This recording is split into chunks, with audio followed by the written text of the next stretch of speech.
Let's go ahead and break down Philippians 4:13 over here in regards to having the strength of God. So over here is Philippians 4:13 in the Greek. Panta eskuo en to endynamunti me. And this translates to, in the New King James Version, as I can do all things through Christ who strengthens me. Here's the context of the verse. So this letter to the Philippians is often described as a letter of joy, as Paul frequently speaks about rejoicing despite being in prison while writing it. In this letter, he encourages Philippians to live in humility, unity, and joy rooted in Christ Jesus. His message is one of a spiritual strength, perseverance, and contentment in Christ, no matter the external circumstances. Now, here is the scripture, and let's go ahead and unlock it.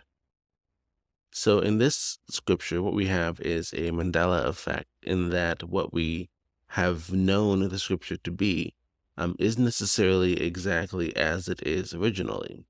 And so here it is. So the Greek word for Christ is not at all within this verse.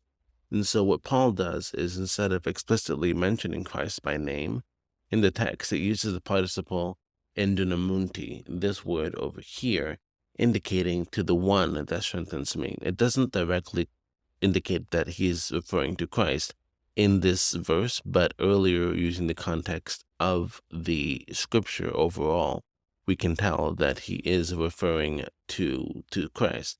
But in the final translation, we would use the word one to indicate that he is speaking about Christ. So here's a breakdown of the word panta, meaning all or every. Is an adjective, and in this case, it's in the accusative neuter plural. And it means all things, or it means everything. And so in this context, what Paul is discussing is the full range of life experiences that he has enjoyed up until this point. And so it includes times of physical and financial need, as well as times of prosperity. Now here, Paul is not boasting of unlimited power, but instead he's stating that through the strength of Christ, he can endure and remain content in all circumstances. And this goes back to the context of the letter overall that he's discussing it. This is a letter of joy and about being content no matter the external circumstances. This is about cultivating an inner world where you are at all times in alignment with the will of God, because you recognize that things happen and that things are, to you, they feel as if they're good, as if they're bad. But here, what he is discussing is how you can cultivate that contentment no matter the external circumstances. So let's go ahead and continue. So we know that Paul had faced multiple beatings, imprisonments, and threats on his life throughout his missionary journeys. And he was beaten with rods, he was stoned, and he was shipwrecked multiple times, according to 2 Corinthians 11:24 through 25.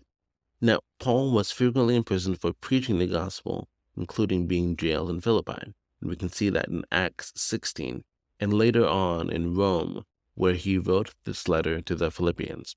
Now, in Philippians 4:13, in this verse, when Paul says that he can do all things through the one that gives him strength, he is likely referencing his ability to enjoy these hardships with the strength provided by Christ. Now, his experiences serve as examples of the kinds of struggles he overcame by relying on Christ's empowerment and not relying on his own mental fortitude. Now, here we have this word iskuo. Now, this is a noun and it means cut. Let me think.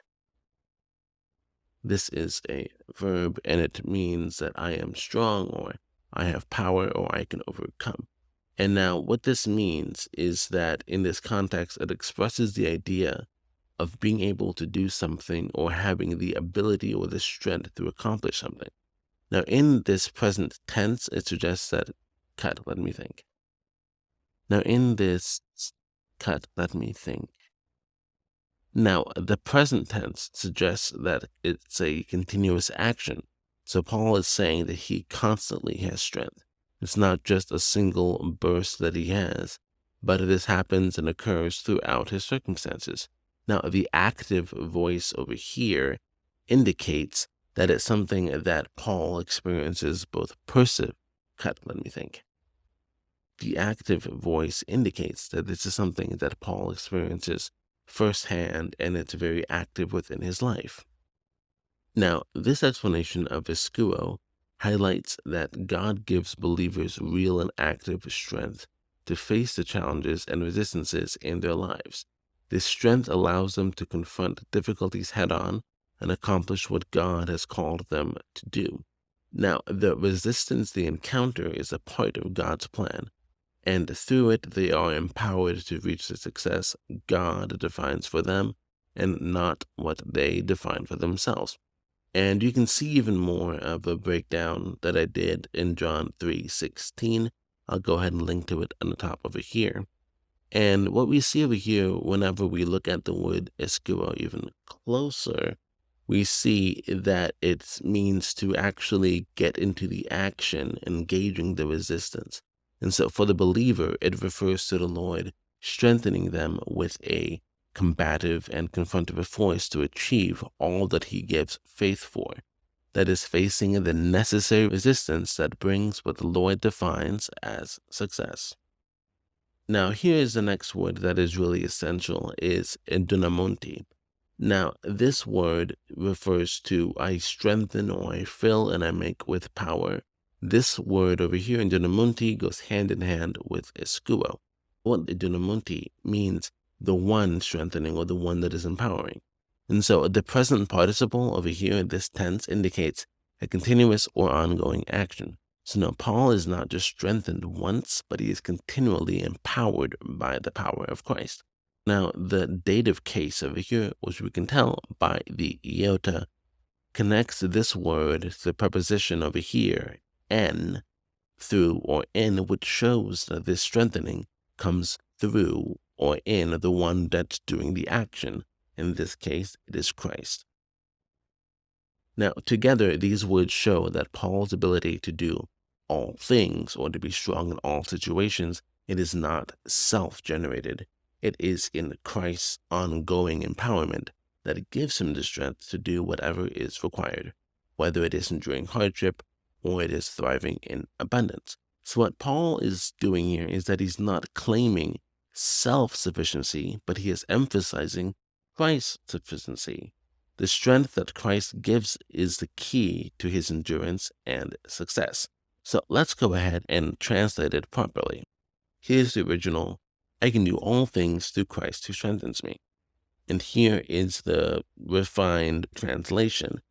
I have the strength to face all circumstances through the one who continually empowers me. What the previous translation does is that it implies that this is a one-time thing and that we need to constantly, if we need strength, we must call on Christ directly. Of course, we should be doing that. However, what this does is that this separates the Christ from ourselves in a way that doesn't allow autonomy. And what this does over here is that this shows that it matches up with the idea of once saved, always saved, and allows you to be able to continually tap into the power of Christ when you are going through a circumstance. Essentially what happens is it's like a governor in a car. What the governor does is that the governor doesn't allow the car to exceed that speed limit for safety reasons, of course. So what we're doing here with this translation is we are removing that governor and we are saying that I have the strength to face all these circumstances through the one who continually empowers me, and the one is referencing to Christ. So thank you for watching this breakdown. Please make sure to like this video and share it with your neighbor. Thank you for watching, and I'll catch you in the next one. Take care. Bye-bye.